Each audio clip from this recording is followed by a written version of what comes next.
নাই, 10 লাখ টাকা খরচ করে মেম্বার চেয়ারম্যান হইয়া ওর 10টা দরজা জীবনও খোলে না, ঠিক কিনা? ওর দরজা খোলেনি, ওর 10টা দরজা খোলে না। চেয়ারম্যান মেম্বার কয় 10টা বাজার আগে ঘুম থেকে ওঠা যাবে না। কিন্তু ওমর কেমন প্রেসিডেন্ট ছিলেন, সব সময় দরজা খুলিয়া রাখতেন, কারণ যে কোনো প্রজারা যেন এসে ঘুরে না যায় যে ওমরের দরজা খোলা নাই। তো যাই হোক আমার মুসলমান ভাইয়েরা, আমার বন্ধুগণ, আল্লাহ রাব্বুল আলামিন আমাদেরকে বেশি বেশি দাবে কখনো ওঠানো যাবে না। ওমর ফারুক রাদিয়াল্লাহু তাআলা আনহু এবার চিন্তায় পড়ে গেছে। ওমর ফারুক রাদিয়াল্লাহু তাআলা আনহু চিন্তা করে আর ডাক দিয়ে বলে, মালিক, কি একটা টেনশনের ভেতরে পড়ে গেলাম, এই তেল আমি কেমনে জমিন থেকে উঠাই, আর এই তেলটা কেমনে মহিলাকে দেই, এই টেনশন করিয়া হযরত ওমর টেনশনের ভেতরে পড়িয়া, চিন্তার ভেতরে পড়িয়া, আমার মুসলমান ভাইরা, আমার বন্ধুগণ, এইবার ওমর ফারুক রাদিয়াল্লাহু তাআলা আনহু নিজের স্ত্রীরে ডাক দিয়ে বলে, স্ত্রী, তাড়াতাড়ি তুমি চলে যাও ঘরের ভেতরে। এই ঘরের ভেতরে যাইয়া একটা দেখবা তরবারি আছে, এই তরবারির শরীরের ভেতরে আরবি দিয়ে কি জানি একটা লেখা আছে, এই তরবারিটা তাড়াতাড়ি তুমি আমার কাছে নিয়ে আসো। দোস্ত, এই কথাটা শুনিয়া হযরত ওমর এই বিবির থেকে তরবারিটা লইয়া, আমার মুসলমান বাবাজি, আমার বন্ধুগণ, এই তরবারিটা লইয়া এইবার মহিলাকে ডাক দে বলে, মাগো চলো তাড়াতাড়ি তোমাকে আমি তেল উঠায়া দেব। এইবার আমার বাবাজিরা, আমার বন্ধুগণ, এই মহিলা হযরত ওমরকে ডাক দে বলে, হযরত ওমর, তুমি আগে যাইবা নাকি আমি আগে যাব?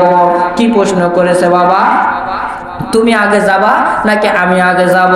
হযরত ওমর রাদিয়াল্লাহু তাআলা আনহু বলেন যে, হযরত ওমর রাদিয়াল্লাহু তাআলা আনহু বলতেছেন যে, পৃথিবীর বুকে নারীরা যতই শাসন করুক না কেন, নারীরা যতই নেতা হোক না কেন, নারীরা যতই বুদ্ধিজীবী হোক না কেন, নারীরা যতই উকিল হোক না কেন, পুরুষের সামনে কখনো নারী যাওয়ার অধিকার নাই। আছে? পুরুষের সামনে কখনো নারী যাওয়ার অধিকার নাই। কিন্তু আজকাল দেখা যায় আমাদের সামনে বা নারীরা এমন ভাবে যায়, রাস্তা দিয়ে ওই যাইতেছে, আপনিও যাইতেছেন, দেখবেন আপনারা এমন ঠেলা মারছে, ঠেলার সিপাই আপনি পইরা গেছেন, নারী আপনারা ঠেলা মাইরা যাইতেছে, ঠিক কিনা? এখনকার নারী তো এমন হয়ে গেছে যে পুরুষদেরকে রাস্তা থেকে ঠেলা মেরে সরে দিয়ে এক একটা নারী রাস্তা দিয়ে যায়, ঠিক কিনা? এখনকার নারীদের পোশাক কমতে কমতে কমতে কমতে এমন পর্যায়ে চলে গেছে, তাদের পোশাক আশাক এমন ছোট হয়ে গেছে যে আমরা পুরুষেরাও নারীর দিকে তাকাইলে লজ্জা লাগে। কি লাগে বাবা? পুরুষেরাও নারীর দিকে তাকাইলে লজ্জা লাগে। অনেক হুজুরেরা বলে যে যুবক ভাইরা সর্বদাই কি করবে, নিজের এই পায়জামা মোবারক কখনো টাকনুর নিচে নিয়ে যাবে না, যদি টাকনুর নিচে নিয়ে যায় তাহলে সেই জায়গাটা জাহান্নামে জ্বলবে। দোস্ত, এই কথাটা শুনিয়া দেখবেন কিছু যুবক আছে, এই কথাটা শুনিয়া এইবার টাকনুর নিয়ে নিচে কাপড়টা লিয়া যাবে না, এই কারণে কাপড় উঠাইতে উঠাইতে উঠাইতে উঠাইতে এমন উঠায় ফেলাইছে এখনকার যুবকেরা হিটার উপরে কাপড় পরে, ঠিক কিনা? কি পরে বাবা? হিটার উপরে কাপড় আছে না নাই? এখনকার যুবক ভাইয়েরা কাপড় উঠাইতে উঠাইতে এমন তুলে ফেলাইছে, হিটার উপরে কাপড় উঠা গেছে, ঠিক কিনা? এই যুবকদের কোনো লজ্জা নাই, শরম নাই, কোনো কিছুই নাই, কাপড় উঠায়া যায় আর বলে যে কোন নারীকে আমি পটাবো, কোন মেয়েকে আমি পটাবো। আল্লাহ কয় তুই নারীরে পটাবি, আমি তোর কপালটা খায়া ফেলামু। চিল্লায়া বলেন ঠিক কিনা? আচ্ছা বলেন তো বাবাজি, হিটার উপরে কাপড়টা ওঠা জায়েজ নাকি হারাম?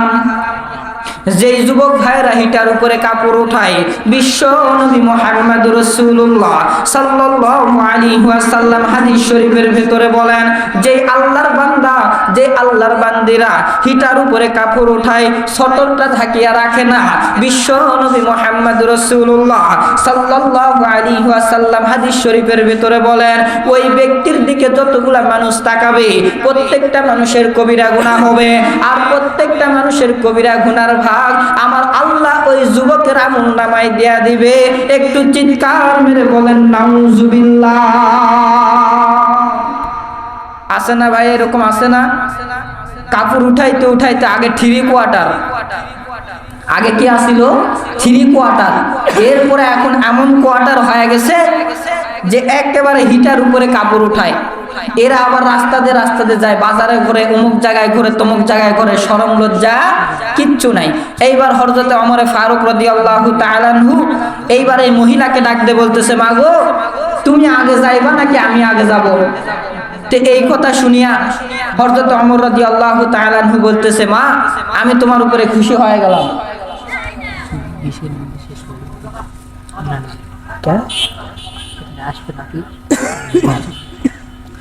তো এইবার এই মহিলাকে ডাক দিয়ে বলতেছে, মা গো, তুমি আগে যাইবা নাকি আমি আগে যাব? তো এই মহিলা ডাক দিয়ে বলতেছে, হযরত ওমর, আপনি আগে যান। কারণ আমি কেন আগে যাব? এই মহিলা ডাক দিয়ে বলে, হযরত ওমর, আমি তো আল্লাহর নবী রাসূলুল্লাহ সাল্লাল্লাহু আলাইহি সাল্লামের হাদিস শরীফের ভিতরে পড়ছি, মেয়েরা যতই বুদ্ধিজীবী হোক না কেন কখনো পুরুষের সামনে যাইতে পারবে না। আমার মুসলমান ভাইরা, আমার বন্ধুগণ, আজকালকার যুগে দেখা যায় পুরুষের সামনে নারীরা যায়, পুরুষদেরকে নারীরা কোনো কিছুই মনে করে না। রাস্তা দিয়ে পুরুষেরা যায়, এই রাস্তা দিয়ে নারীরাও যায়। নারীরা যাইতে যাইতে পুরুষদেরকে এমন ঠেলা দেয়, এই ঠেলার কারণে পুরুষেরা রাস্তা সাইড দেয়, মেয়েরাই সেই রাস্তা দিয়ে যায়। চিল্লায় বলেন ঠিক কিনা? দোস্ত, এই জামানার ভেতরে দেখা যায় এই মহিলারা এমন আধুনিক হয়ে গেছে, ডিজিটাল বাংলাদেশ বাবা, কাপড় ছোট হইতে হইতে এমন ছোট হয়ে গেছে যে নিজের ওড়না কখনো বুকের উপরে রাখে না। ঠিক কিনা? বুকের উপরে রাখেনি বাবা, ওড়না এখন বুকের উপরে থাকে না, এখন চইলা গেছে কোথায়? এখন চইলা গেছে গলায়। অনেক মেয়েরা আছে গলায় ওড়না রাখে না, আবার হাতে হাতে নিয়ে যায়। ঠিক কিনা? কিন্তু বাবা, ডিজিটাল বাংলাদেশ, এই বাংলাদেশে আসিয়া আপনার আমার স্ত্রীকে ভালো করা লাগবে, আপনার আমার কন্যারে ভালো করা লাগবে। এই আধুনিক জামানায় আসিয়া নারীদেরকে পর্দা করাইতে হবে, আপনার আমার সন্তানকে পর্দা করাইতে হবে, আপনার আমার মারে পর্দা করাইতে হবে। দোস্ত, কখনো পর্দা ছাড়া বাহির হওয়া যাবে না, কখনো পর্দা ছাড়া বাহির হওয়া যাবে না। কারণ বিশ্ব নবী মুহাম্মদ রাসূলুল্লাহ সাল্লাল্লাহু আলাইহি ওয়াসাল্লাম হাদিস শরীফের ভিতরে বলে, নারীদের পর্দা করা ফরজ। এই নারী যদি পর্দা না করিয়া 5 ওয়াক্ত নামাজ পড়ে, জান্নাত কখনোর কপালে আসেনি, জান্নাত কখনোর কপালে নাই। এখনকার বুড়া বুড়া মেয়েরাও তো সাজিয়া গুজিয়া রাস্তা দিয়ে যায়। ঠিক কিনা? যায়নি বাবা? সাজিয়া গুজিয়া রাস্তা দেয়া যায়। 60 বছরের বুড়ি মাইয়া দেখেন লাগাইছে লিপস্টিক, এই লিপস্টিকটা লাগাইয়া রাস্তা দিয়া যায় হেলিয়া দুলিয়া। ঠিক কিনা? দোস্ত, হযরত ওমর ফারুক রাদিয়াল্লাহু তাআলা আনহু এইবার রাস্তা দিয়ে যাইতেছে। আমার বাবাজিরা, আমার বন্ধুগণ, এ দুনিয়ার মানুষ, তোমরা শুনো, হযরত ওমর ফারুক রাদিয়াল্লাহু তাআলা আনহু এইবার রাস্তা দিয়ে যাইতে এই মহিলাকে ডাক দিয়ে বলে, মা গো, তোমার তেলের বাটিটা কোথায় পড়ছে, তাড়াতাড়ি বলো। এইবার এই মহিলা ডাক দিয়ে বলে, হযরত ওমর, ওই যে একটা জায়গা দেখতে পাইতেছো, ওই জায়গার ভিতরে আমি দাগ দিয়ে রাখছি, এই জায়গার ভিতরে আমার তেলটা পড়ে গেছে। হযরত ওমর ফারুক রাদিয়াল্লাহু তাআলা আনহু ওই জায়গার ভিতরে যাইয়া, আমার মুসলমান ভাইরা, আমার বন্ধুগণ, ওই জায়গার ভিতরে যাইয়া হযরত ওমর ফারুক রাদিয়াল্লাহু তাআলা আনহু মাটিতে একটা থাবা দিয়া কয়, আসসালামু আলাইকুম ওয়া রাহমাতুল্লাহ। চিৎকার মেরে বলেন না সুবহানাল্লাহ। দোস্ত, হযরত ওমর ফারুক রাদিয়াল্লাহু তাআলা আনহু মাটিকে সুন্দর করে সালাম দিয়া, আমার বাপ ভাই, আমার বন্ধুগণ, আজকালকার আমাদের মুখে আর সালাম আছে? আমাদের মুখে আর সালাম নাই। স্ত্রী স্বামীরে সালাম দিবে, স্বামী স্ত্রীরে সালাম দিবে, মা সন্তানরে সালাম দিবে, সন্তান মারে সালাম দিবে, বাবাই সন্তানরে সালাম দিবে, সন্তান বাবাইরে সালাম দিবে, আসসালামু আলাইকুম ওয়া রাহমাতুল্লাহ, তোমার উপরে শান্তি বর্ষিত হোক। এইবার বাবাই নিজের সন্তানের উপরে বলবে, তোমার উপরে শান্তি বর্ষিত হোক। আচ্ছা বলেন তো দেখি বাবা, আপনি বাবা হিসাবে নিজের সন্তানের প্রতি এতটুকু দোয়া করার দরকার আছে না নাই? আসেনি? এতটুকু দোয়া আপনার করতে হবে, আসসালামু আলাইকুম ওয়া রাহমাতুল্লাহ, তোমার উপরে শান্তি বর্ষিত হয়। কিন্তু দেখা যায় আজকালকার জামানায় সালাম বন্ধ হয়ে গেছে। আগে কল দিলে সবাই কানের ভিতরে লইয়া আসসালামু আলাইকুম ওয়া রাহমাতুল্লাহি এরকম বলতো, কিন্তু এখন ফোন ধইরাই কয় হ্যালো, আল্লাহ কয় তোর জীবনটা এবার গেল। ঠিক কিনা? আগেই ফোন ধইরা আমরা কি বলি বাবা? হ্যালো। আর আগেকার যুগে বিশ্বনবী রাসূলুল্লাহ সাল্লাল্লাহু আলাইহি ওয়াসাল্লাম বলেন যে সর্বদাই মানুষেরা দেখা হইলে একমাত্র সালাম প্রদান করার আগে কোনো কথা বলবে না। আসসালামু ক্বাবলাল কালাম, সালামের পূর্বে কি বাবা? কালামের পূর্বে কি বাবা? সালাম। সালাম প্রদান করতে হবে। যাই হোক, আপনাকে আমাকে সালাম দিতে হবে। এইবার হযরত ওমর ফারুক রাদিয়াল্লাহু তাআলা আনহু কেমন নেতা ছিলেন? এই ওমর এইবার এই মহিলাকে ডাক দে, বলে মহিলা গো, তোমার এই জায়গার ভেতরে তেল পড়ছে, এইবার আমি তোমার তেলটা তুলিয়া দিব। আমার মুসলমান ভাইরা, আমার বন্ধুগণ, হযরত ওমর ফারুক রাদিয়াল্লাহু তাআলা আনহু এইবার তরবারিটা জমিনের ভেতরে পুঁতে দিলেন। পুঁতে দিয়া জমিনে ডাক দে, বলে জমিন তাড়াতাড়ি জমিন থেকে তেল দিবা, নাকি আমি আল্লাহর কাছে তোর ধ্বংসের দোয়া করব? কি করবে বাবা? তাড়াতাড়ি যে জমিনে তেল পড়ছে, আচ্ছা বলেন তো জমিনে তেল পড়লে থাকবে নাকি জমিন চুষে খাবে? চুষে খাবে না? জমিনটা চুষে খায় নিছে, জমিনে কোনো তেল নাই। হযরত ওমর ডাক দে, বলে এই জমিন তাড়াতাড়ি তেলগুলো দিয়া দে, যদি তেল দিতে না পারো তাহলে আমি আল্লাহর কাছে দোয়া করব, আল্লাহ তোরে ধ্বংস করিয়া দিবে। কি দিবে বাবা? ধ্বংস করিয়া দিবে। এই মহিলা সাইড থেকে ডাক দে, বলে হযরত ওমর কি ব্যাপার, জমিনের সাথেও তুমি কেমনে কথা বলো? এ দোস্ত, এইবার জমিনের কথা শুনিয়া হযরত ওমর ডাক দে, বলে মা গো, তোমারে না আমি কইছি তুমি কোনো আওয়াজ করবা না, কথা বলবা না, আমি জমিনের সাথে কথা বলবো। এই জমিনকে আমি বলিয়া এই জমিন থেকে তেল আমি নিয়ে নিব, কিন্তু খবরদার মা, তুমি একটা কথাও বলবা না। এইটা বলিয়া হযরত ওমর এইবার জমিনে যখন তরবারি দিয়া জমিন রে ডাক দে, বলতেছে জমিন রে তাড়াতাড়ি তেল বাহির করিয়া দাও। এই মহিলা আবার সাইড থেকে ডাক দে, বলে ওমর জমিন কি তোমার সাথে কথা কইবনি? আচ্ছা বলেন তো বাবা, এই নারীকে হযরত ওমর কথা বলতে বলছে নাকি নিষেধ করছে?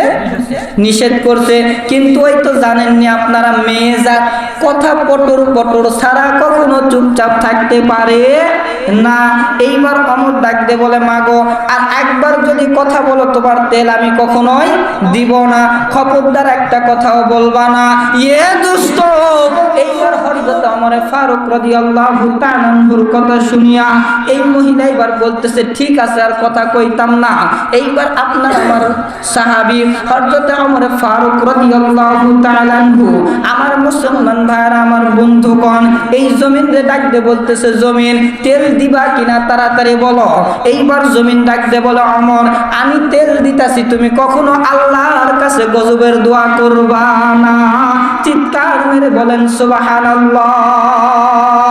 এ দোস্ত, এই কথা শুনিয়া হযরত ওমরের কথা শুনিয়া এই জমিন যখন হযরত ওমরের সাথে কথা শুরু করে দিছে, এই সাইড থেকে মহিলা আবার ডাক দে, বলে হাই হাই কি দেখলাম, জমিন দেখি মানুষের সাথে কথা কয়।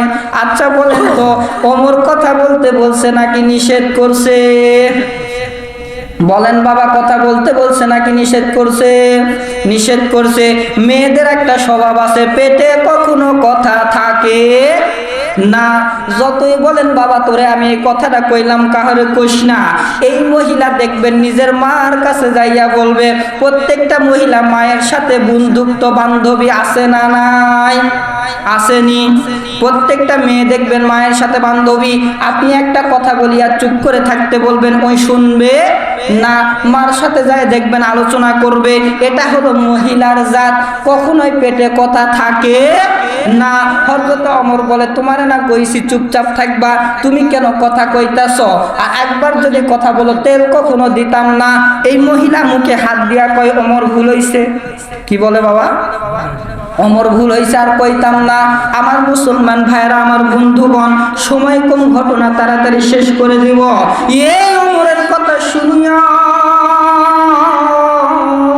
আমার মুসলমান ভাইরা, আমার বন্ধুগণ, এই মহিলা যখন চুপচাপ থাকলেন, হযরত ওমর যখন কথাটা বললেন, এইবার জমিন থেকে তরবারিটা যখন পুতিয়া দিছে, এই তরবারি সাইড দিয়া জমিন থেকে আপনা আপনি তেল ওঠা শুরু হয়েছে। চিল্লায়া বলেন সুবহানাল্লাহ। কি ওঠা শুরু হয়েছে বাবা? এই তরবারি সাইড দিয়া তেল ওঠা শুরু হয়ে গেছে। এইবার হযরত ওমর এই মহিলারে ডাক দিয়ে বলে, মা গো, তাড়াতাড়ি তোমার বাটিটা এবার দিয়ে দাও। এই যে দেখো তেল ওঠা শুরু হয়ে গেছে, এই বাটি থেকে তুমি তেল নিয়ে এবার বাড়িতে রওনা দিবা। এইবার এই মহিলা তেল নিতেছে। এইবার এই তেলটা লইয়া এই মহিলা ডাকতে বলে, হযরত ওমর, জীবনের প্রথম একটা জিনিস দেখলাম যে মানুষের সাথে জমিন আবার কথা কই। সুবহানাল্লাহ। কি বাবা, কার সাথে কথা কইতাছে? জমিনের সাথে হযরত ওমর কথা কইতাছে। এখনকার যুগে কিছু কিছু উলামায়ে কেরাম বার হইছে, কিছু কিছু একটা দল বার হইছে, এরা বলে সাহাবায়ে কেরামকে মানি না। কি বলে? মানি না। অথচ সাহাবায়ে কেরামের সাথে জমিন কথা কইছে, এই সাহাবায়ে কেরামের সাথে আসমান কথা কইছে, এই সাহাবায়ে কেরামের সাথে গাছ কথা কইছে। এ দোস্ত, এই সাহাবায়ে কেরামেরা দুনিয়ার বুকে এমন এমন কাজ করেছে, এই ঘটনাগুলো শুনলে আপনার মাথা নষ্ট হয়ে যাবে ভাইজান। এইবার হযরত ওমর ফারুক রাদিয়াল্লাহু তাআলা আনহু এই তেলটা দিয়া বাড়িতে চলে গেছে গো বাজান। এই তেলটা এই বৃদ্ধ মহিলা সুন্দর করে বাটিতে লইয়া এইবার যখন বাড়িতে চলে গেল, এইবার বাড়িতে যাওয়ার পরে হযরত আলী রাদিয়াল্লাহু তাআলা আনহু রাস্তা দিয়ে যাইতেছে। এই আলী এই রাস্তা দিয়ে যাওয়ার সময় ঘটনাটা দেখা এইবার বাড়িতে যাইয়া হযরত ওমর ফারুক রাদিয়াল্লাহু তাআলা আনহুর দরজায় টক টক করে আওয়াজ দিবে, এমন সময় দেখতেছে হযরত ওমরের দরজা আগে থেকেই খোলা। আগে থেকেই কি বাবা? খোলা। হযরত আলী ডাক দিয়ে বলে, ওমর কি ব্যাপার, তোমার দরজা কেন খোলা রাখছো, বন্ধ কেন করো নাই? হযরত ওমর বলে, হে আলী, তুমি কি জানো, যতদিন থেকে আমার নবী